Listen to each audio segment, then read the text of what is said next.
नमस्कार, India news देख रहे हैं आप और मैं हूं आपके साथ सीमा चौधरी। खबरों की ओर कर लेते हैं रुख, जहां छत्तीसगढ़ के रायपुर दक्षिण विधानसभा उपचुनाव के लिए कांग्रेस और बीजेपी दोनों पूरी तरह से ताकत लगा रही है। यहां 13 नवंबर को मतदान होगा, जबकि उपचुनाव का जो शोरगुल है वो आज शाम को थम गया है। इसके बाद प्रत्याशी घर घर जाकर के जनसंपर्क जरूर कर सकते हैं। उससे पहले चुनाव प्रचार के आखिरी दिन बीजेपी और कांग्रेस के दिग्गज नेताओं ने पार्टी प्रत्याशियों के लिए वोट मांगने के लिए अपनी पूरी ताकत झोंक दी है। दोनों ही पार्टी जीत का दावा कर रही है और इसको लेकर के पूरी तैयारी भी नजर आ रही है। रायपुर दक्षिण सीट से लगातार 8 बार विधायक रहे बृजमोहन अग्रवाल के सांसद बनने के बाद ये सीट खाली हुई और इसी को लेकर के यहाँ पर उपचुनाव हो रहे हैं। वहीं पूर्व सांसद सुनील सोनी को मैदान में भाजपा ने उतारा है। कांग्रेस ने उपचुनाव में नए चेहरे पर दाव लगाया है। कांग्रेस ने NSUI छत्तीसगढ़ के प्रदेश अध्यक्ष रहे आकाश शर्मा का दाव खेला है। रायपुर दक्षिण विधानसभा सीट पिछले 40 सालों से बीजेपी के ही खाते में रही। पूर्व मंत्री और सांसद बृजमोहन अग्रवाल यहां से 8 बार लगातार विधायक रहे। कांग्रेस ने बृजमोहन अग्रवाल के मुकाबले 5 विधानसभा सीटों में अपने कई दिग्गजों को मैदान में उतारा, लेकिन उन्हें मुंह की खानी पड़ी। हर बार के चुनाव में बृजमोहन अग्रवाल ही जीतते रहे। इस वजह से इस बार भी बीजेपी रायपुर दक्षिण में अपनी जीत को लेकर के पूरी तरह से आश्वस्त जरूर नजर आ रही है। बृजमोहन अग्रवाल चुनाव की कमान संभाले हुए हैं। कांग्रेस ने भी आकाश शर्मा के चुनाव समर्थन में पूरा जोर आजमाइश किया। देखना होगा कि जनता बृजमोहन अग्रवाल के बाद क्या बीजेपी के सुनील सोनी को रायपुर दक्षिण की गद्दी चढ़ने देती है या फिर कांग्रेस के आकाश शर्मा को परखने का एक मौका लेती है। अंतिम मौके पर दोनों पार्टियों ने अपना अपना दम दिखाने के लिए रोड शो भी किया है और जनता का आशीर्वाद लेने की पूरी कोशिश भी की है। तो ये तस्वीरें लगातार सामने भी आ रही है। वहीं आपको बता दें कि लगातार रोड शो भी किए जा रहे हैं। इधर मुख्यमंत्री विष्णुदेव साय खुद रोड शो करते भी नजर आए। पूरा तरीके से कांग्रेस जो है जोर आजमाइश में है। उपचुनाव को लेकर के डिप्टी सीएम साव ने कहा कि मुंगेरी लाल के हसीन सपने कांग्रेस ने विधानसभा चुनाव में भी देखे थे। विधानसभा में 75 पार का नारा दिया गया था, लोकसभा में भी मात खाई। रायपुर दक्षिण के चुनाव में कांग्रेस को जनता जवाब देगी। कहीं कांग्रेस प्रदेश अध्यक्ष दीपक बैज ने कहा कि कांग्रेस पार्टी ने सकारात्मक रूप से चुनाव लड़ा। तमाम कार्यकर्ताओं से लेकर के बड़े नेता सक्रिय रहे हैं। हालांकि किस तरह की बयानबाजी है वो आप भी सुनिए। दक्षिण विधानसभा का उपचुनाव 13 नवंबर को मतदान होना है। रायपुर दक्षिण में बृजमोहन अग्रवाल जी को भारतीय जनता पार्टी को लगातार पिछले 8 चुनावों से रायपुर दक्षिण की जनता आशीर्वाद देते रही है और इस बार भी एक अनुभवी और एक दिग्गज नेता जो पार्षद रहे हैं, सभापति रहे हैं, महापौर रहे हैं, रायपुर विकास प्राधिकरण के अध्यक्ष रहे हैं, सांसद रहे हैं, तो एक अनुभवी और दिग्गज नेता जिसने रायपुर की तरक्की और विकास के लिए लगातार काम किया है, ऐसे सुनील सोनी को भारतीय जनता पार्टी ने प्रत्याशी बनाया है। भरपूर आशीर्वाद और सहयोग जनता का मिल रहा है। मैं भी पिछले 5 दिनों से लगातार विभिन्न मोहल्लों में सभाएं कर रहा हूं, बैठकें कर रहा हूं।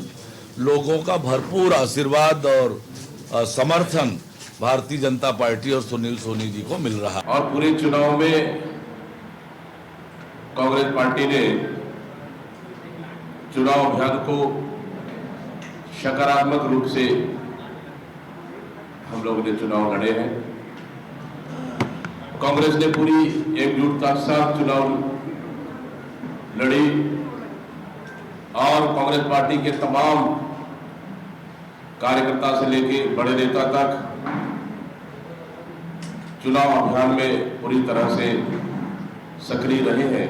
चुनाव अभियान के दौरान जनता का रुख साफ तौर पर दिखा है कि जनता इस समय दक्षिण विधानसभा उपचुनाव में बदलाव के लिए आतुर है, ताकि दक्षिण विधानसभा की जनता के सुख और दुख में बराबर भागीदारी बन सके।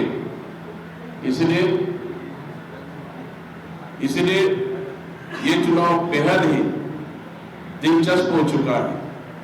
एक तरफ 67,000 से जीतने वाली पार्टी और वो सीट इस समय जीत के लिए तरस चुकी है जनता में काफी नाराजगी है, शिक्षित युवाओं में नाराजगी है, माता बहनों में। तो आप देख लेते हैं कि किस प्रकार की तैयारी कांग्रेस और भाजपा की नजर आ रही है इस उपचुनाव को लेकर के। हमारे साथ रुपेश दुबे जी प्रवक्ता कांग्रेस बने हुए हैं और निशिकांत पांडे प्रवक्ता भाजपा से हमारे साथ हैं। आप दोनों का बहुत स्वागत है इंडिया न्यूज मध्य प्रदेश छत्तीसगढ़ पर। निशिकांत जी, शुरुआत आप ही से कर लेते हैं, क्योंकि तैयारियों की तस्वीरें जरूर देखने को मिल रही है, पूरा दमखम दिखाने की बात भी नजर आ रही है, और इस सीट को लेकर के किस तरह का समीकरण है ये आप भी बेहतर समझते हैं और बाकी जानकार भी बेहतर समझ रहे हैं। तो क्या लगता है इस बार जिनको हमेशा से जो 8 बार से जीतते आए हैं, अब वो नहीं है इस बार चुनाव में, वो नहीं है आपके प्रत्याशी, दूसरे हैं, तो उनके लिए किस तरह की जद्दोजहद की है आप लोगों ने? आपको रुपेश दुबे जी को संध्या जवान।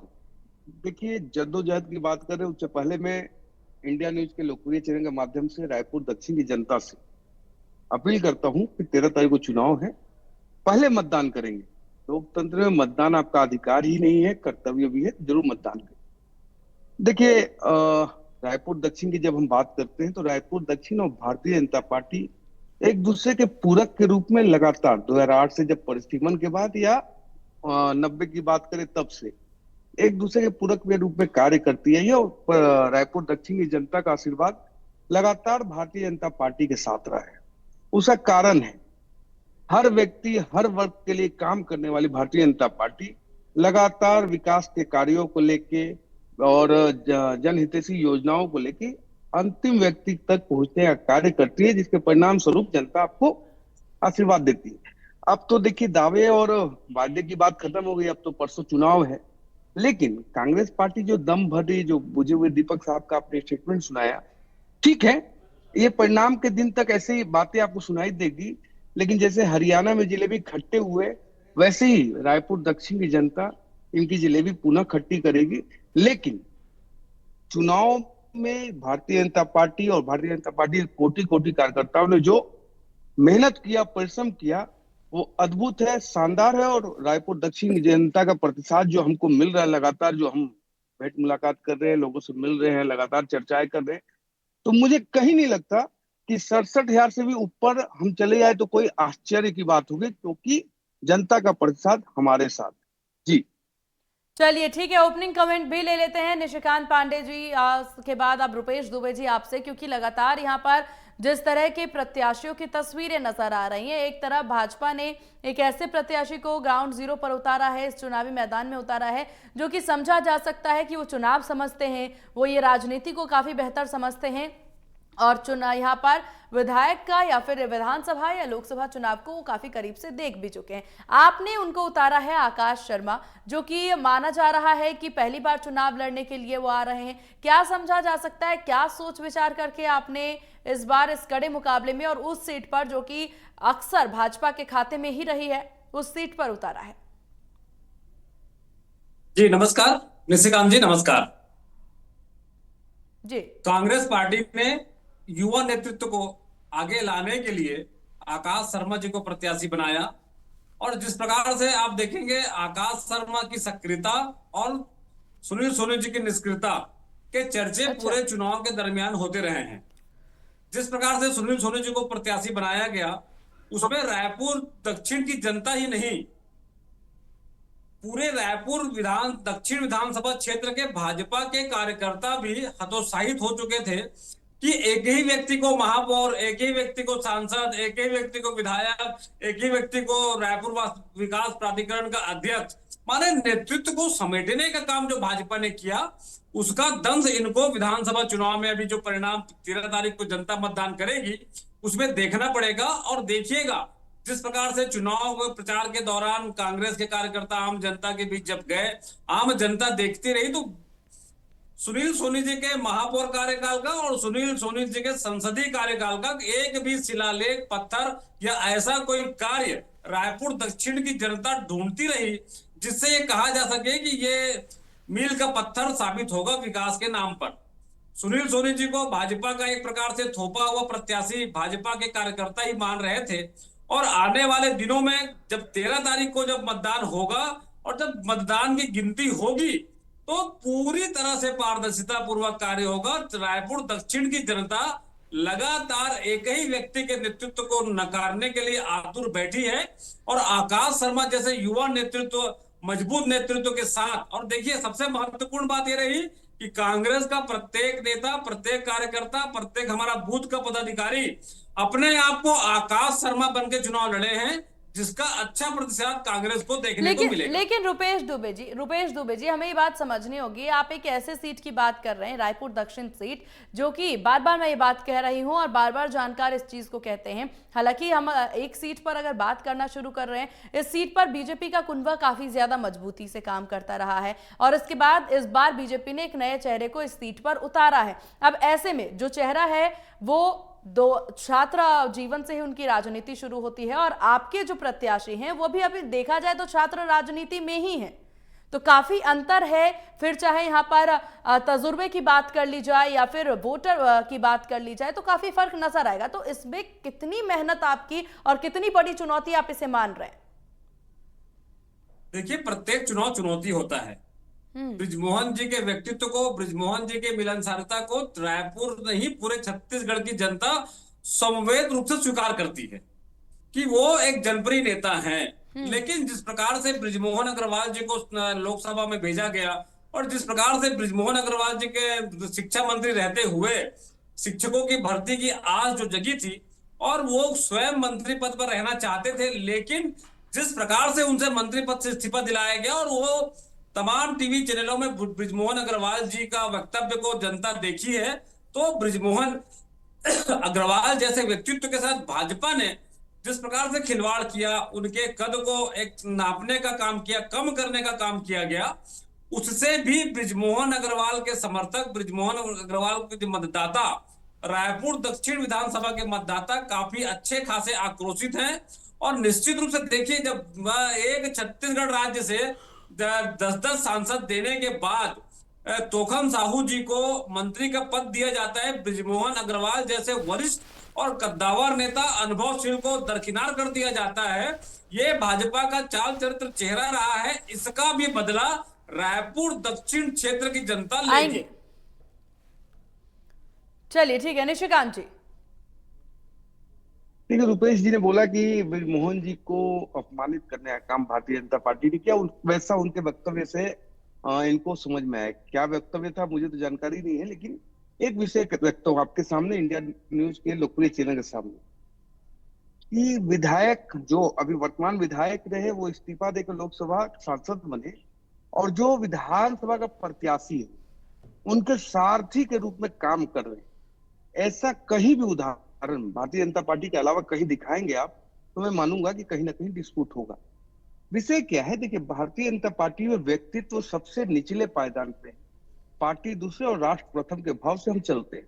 अभी ये बड़ी बड़ी बात करें तो रुपेश दुबे जी कि निष्क्रिय सांसद, आप सोचिए, जो व्यक्ति पार्षद से, छात्र राजनीति से पार्षद, पार्षद से सभापति और महापौर, उसके बाद सांसद और अभी विधायक का चुनाव लड़ रहे हैं। रुपेश दुबे जी, मुझे नहीं लगता कि मतलब आप तो काफी वरिष्ठ और अनुभवी हैं, ऐसे शब्दावली का इस्तेमाल करना चाहिए किसी के प्रति।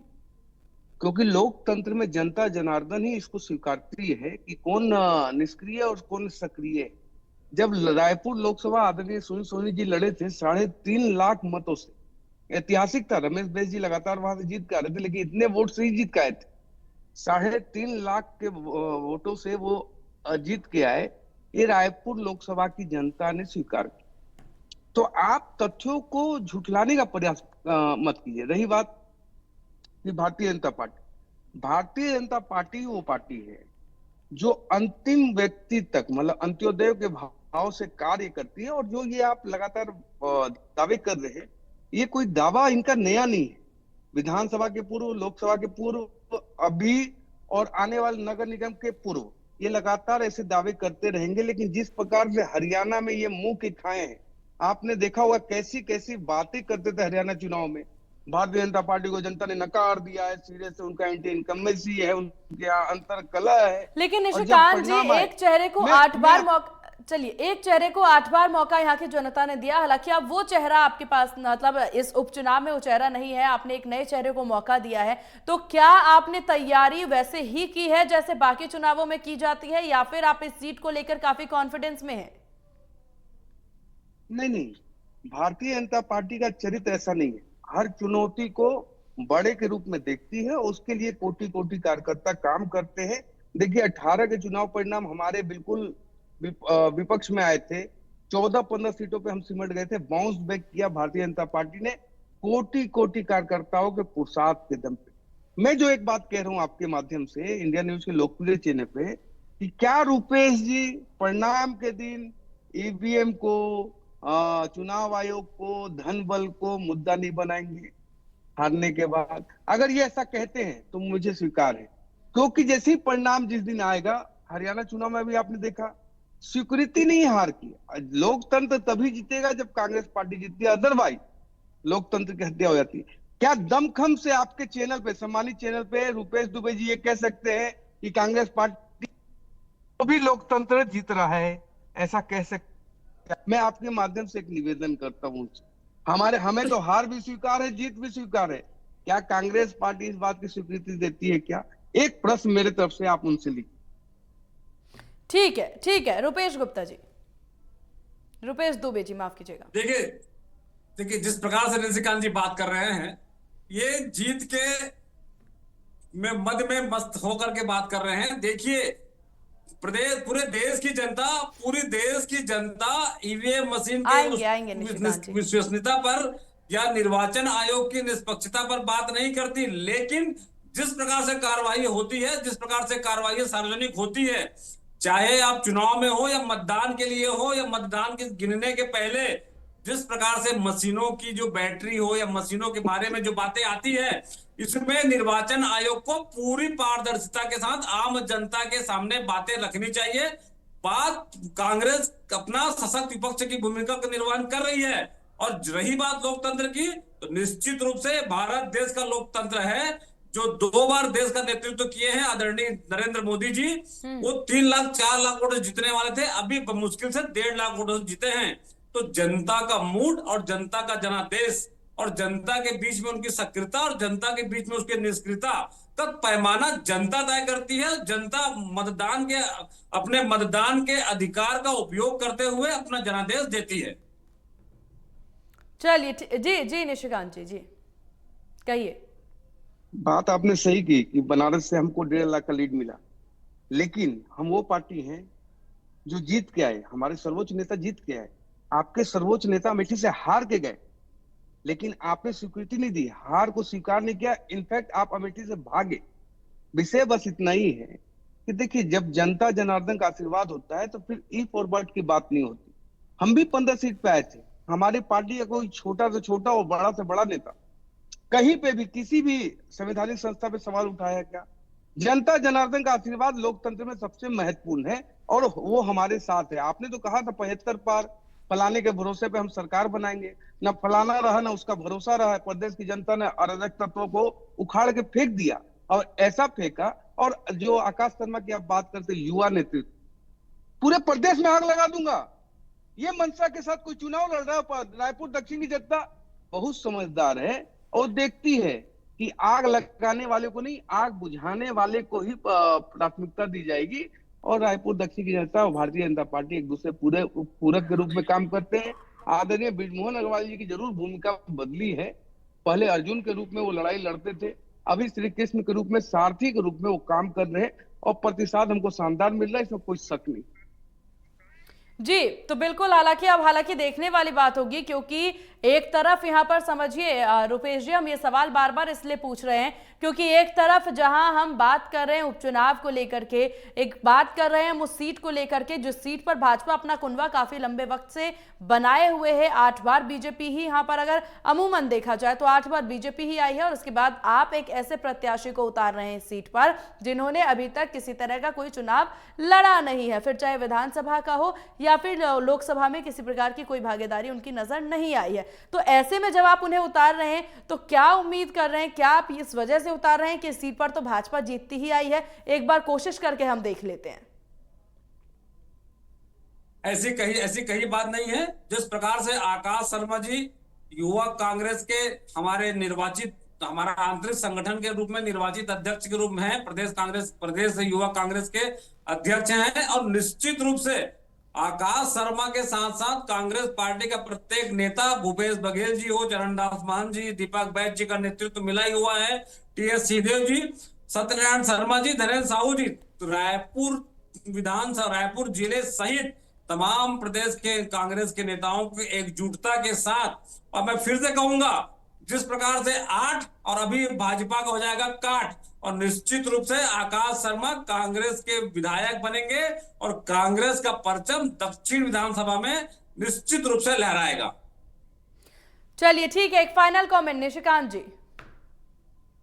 रुपेश जी, अभी आप बोल रहे हैं कि भूपेश बघेल जी, दीपक बैज जी, चरणदास मान जी सब मिलकर लड़ रहे हैं इसलिए हम जीत जाएंगे, तो क्या ऐसा माना जाए कि अब तक जो चुनाव कांग्रेस पार्टी रायपुर दक्षिण में या पूरे प्रदेश में या पूरा लोकसभा में लड़ी तो एकजुट होकर नहीं लड़ी, ऐसा कहना चाहते हैं आप? कांग्रेस की एकजुटता पहले भी थी, कांग्रेस की एकजुटता आज भी है, तो और कांग्रेस की एक 10 सेकंड, जब पहले कांग्रेस की एकजुटता थी तो क्यों हार मिला लोकसभा में भी विधानसभा में भी? अभी भी एकजुटता है, अगर वही एकजुटता है तो आपको मुबारक। परिणाम के दिन मेरा आपसे निवेदन है कि लोकतंत्र की हत्या, ईवीएम खराब, चुनाव आयोग खराब, सारे संवैधानिक संस्था खराब, सिर्फ कांग्रेस पार्टी अच्छी, ऐसा वक्तव्य न दें। लोकतंत्र में जनता जिंदाबाद है, जनता जिंदाबाद थी, जनता जिंदाबाद रहेगी। भारतीय जनता पार्टी अब परचम 9वीं बार रायपुर दक्षिण में लहराने जा रहे हैं हम, इसमें किसी को कोई किंतु परंतु नहीं है। बस कांग्रेस पार्टी तब तक दावे करती रहे जब तक परिणाम नहीं है। जी चलिए ठीक है, आप दोनों का बहुत शुक्रिया इंडिया न्यूज मध्य प्रदेश छत्तीसगढ़ को अपना कीमती वक्त देने के लिए। तो आप देखने वाली बात होगी, छत्तीसगढ़ की जनता, रायपुर दक्षिण की जनता आखिरकार क्या मन बनाती है और किसको जीत देती है और किसको एक बार फिर से विपक्ष में बैठने का मौका देती है। फिलहाल इस खास पेशकश में बस इतना ही। बने रहिए इंडिया न्यूज के साथ। नमस्कार।